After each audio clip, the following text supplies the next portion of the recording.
অন্তত 18 জন।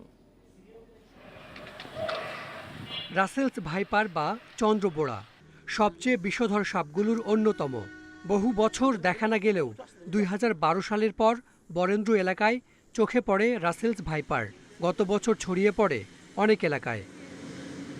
এখন জন্ম সনদ দিয়ে খোলো বিকাশ স্টুডেন্ট অ্যাকাউন্ট।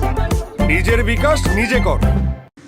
রাসেলস ভাইপার সবচেয়ে বেশি ছড়িয়েছে চাঁপাইনবাবগঞ্জ ও রাজশাহীতে, মূলত পদ্মা অববাহিকায় চাঁদপুর, মাদারীপুর, মানিকগঞ্জ, এমনকি ঢাকাতেও দেখা মিলেছে রাসেলস ভাইপারের।